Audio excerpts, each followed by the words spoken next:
Hello again. I think take 3 na natin to sa ating ginagawang live. So, meron palang error naman sa ating communication kanina. I hope okay na ating audio, but kung hindi pa po, let me know. So, ang topic po natin ngayon ay lye water ingestion. So, ano ba itong lye water ingestion?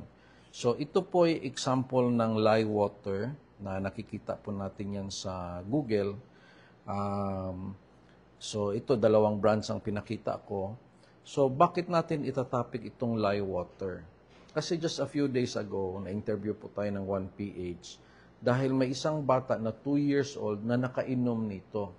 Ang lye water kasi ay ginagamit sa pagluto ng kutsinta, pichi-pichi, para maging firm yung kanyang texture. Ngayon, accidentally, nainom ng 2-year-old na bata. Kasi nga, bote lang no? Tubig, parang mineral water ang dating. So, ang nangyari, biglang umiyak yung bata pagkatapos sumuka ng dugo. So, imagine gaano katakot, nakakatakot talaga yung ganong sitwasyon. Dinala nila sa hospital, siguro mga 5 hospitals ang pinuntahan nila dahil nga walang toxicology sa mga hospital na napuntahan nila, which is yun ang mga specialty ng mga ingestion ng chemicals. So nung napunta na po sa hospital, in ICU, ng 2 days nang walang kain. Kasi nga may sugat yung kanyang esophagus saka kanyang stomach, tininan sa endoscopy. Pero yung balita po daw ay nakalabas na sa ICU at nag-i-improve naman po.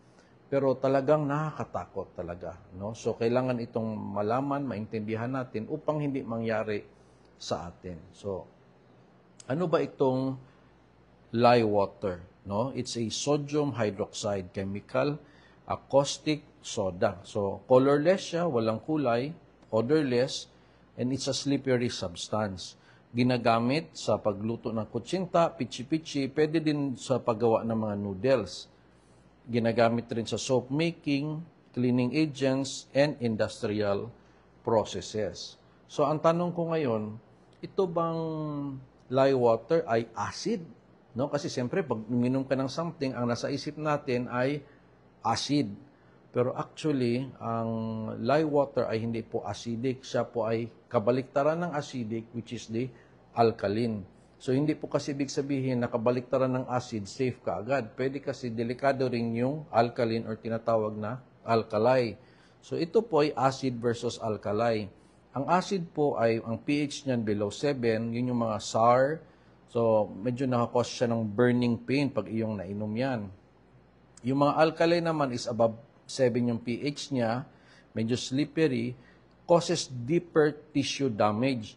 Bakit siya nakukos ng deeper tissue damage? Kasi po, ang sabi is nagkukos ang alkali ay yung tissue or yung fats mo ay minimelt niya, tinutunaw niya. Isipin mo kung may nainom na lye water or alkaline, pwedeng mabubutas yung esophagus, pwedeng mabutas yung stomach or intestine. Ganun po kadelikado talaga ang alkaline.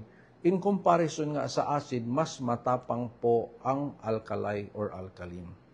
So, lye water is a strong alkali that dissolves fats and proteins. Alkali burns, liquefaction necrosis, deeper injuries. So, ganun po kadelikado ang lye water na ginagamit din pala lang sa pagluto ng kutsinta. So, dangers of lye water ingestion. So, ang immediate effects po ay burning pain in mouth and throat kasi talagang mapapasok ka, no? Drooling dahil hindi na makaluno ng laway, vomiting, difficulty on swallowing, airway swelling and choking dahil nga namaga dahil sa injury. So, internal effects, esophageal and stomach burns, bleeding and perforation or ibig sabihin nabubutas. And long-term po is esophageal stricture or malnutrition or cancer risk. So dahil sa injury ng alkaline ingestion, kung nag-survive man, ang inobserbahan dyan ng doktor kung magkaroon ba ng stricture. O ibig sabihin kasi nasugat yung esophagus, di ba? Pwedeng dumikit yung sugat. So paano ka makakain?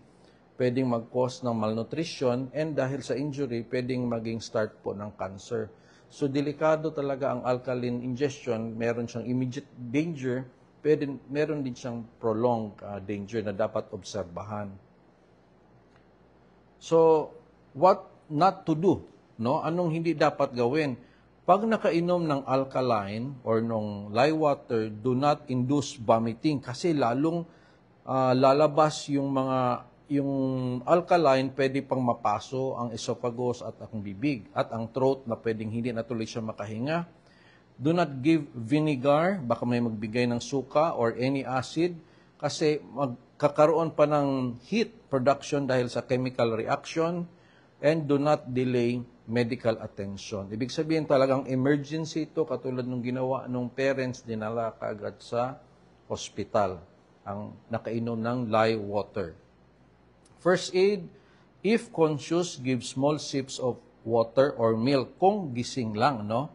So, small sips lang, hindi ibig sabihin maraming iinumin. If drooling or having breathing difficulty, do not give anything by mouth, no? So, wag painumin ng anything pag nahirapang huminga or naglalaway. Keep airway open kasi ang danger talaga sa ganito, pwedeng magsara ang kanyang lalamunan dahil nga sa burn na nangyari, no?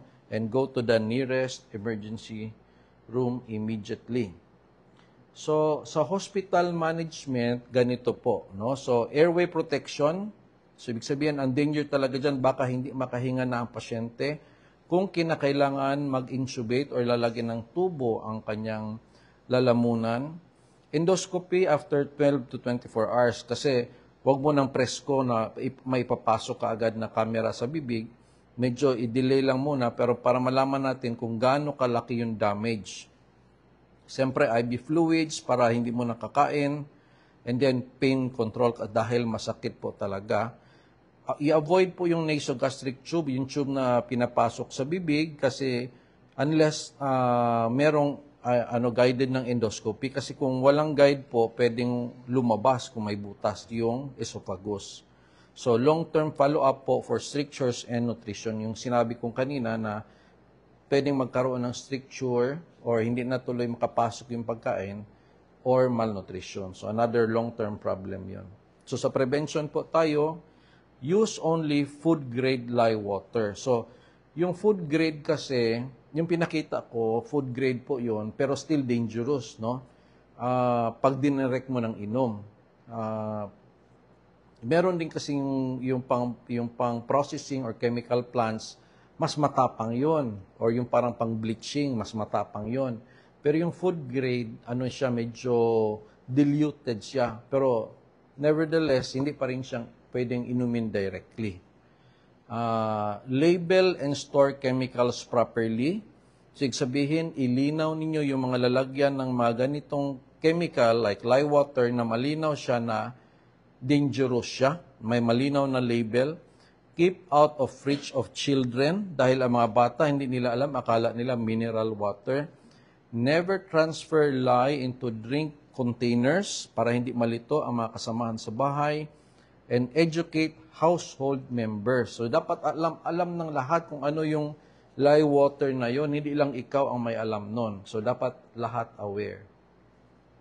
So, in summary, lye water is a strong alkali used in food and industry. Ingestion causes deep internal burns.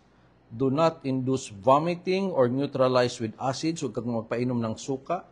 Seek emergency and medical care immediately. Prevention through awareness saves lives. So, yun po ang ating kabuuan ng summary na mag-ingat po tayo sa lye water. And ang tanong kasi is, ano pang ibang mga chemicals na pwedeng mainom natin sa bahay na hindi natin alam?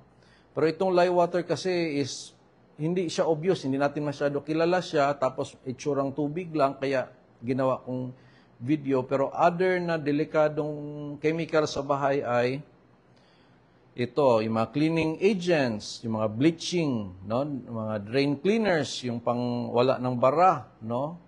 Lye or potassium hydroxide, toilet bowl cleaners, tile cleaners, mga delikado po yan. Huwag nyo talagang ipahawak sa mga bata yan.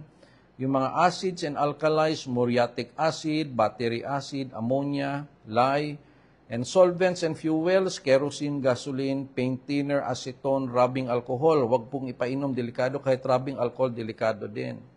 Pesticides and insect sprays, delikado. Detergents and fabric softeners, delikado din yan. Mga laundry, pang laundry. And personal care and miscellaneous items. For example, mga hair relaxers, yung mga hair rebond, delikado mainom yan. Nail polish, removers, hydrogen peroxide. So, marami talagang mga dangerous chemicals nandito lang sa bahay. Huwag pong mag-assume na alam ng lahat kaagad yan. So, kailangan talaga hindi sila ma-reach ng mga bata and then dapat aware ng lahat ng mga tao ang danger niyan. And then just follow along na yung mga instruction doon na sinabi natin. Okay? Salamat po sa inyong lahat sa pakikinig and see you soon.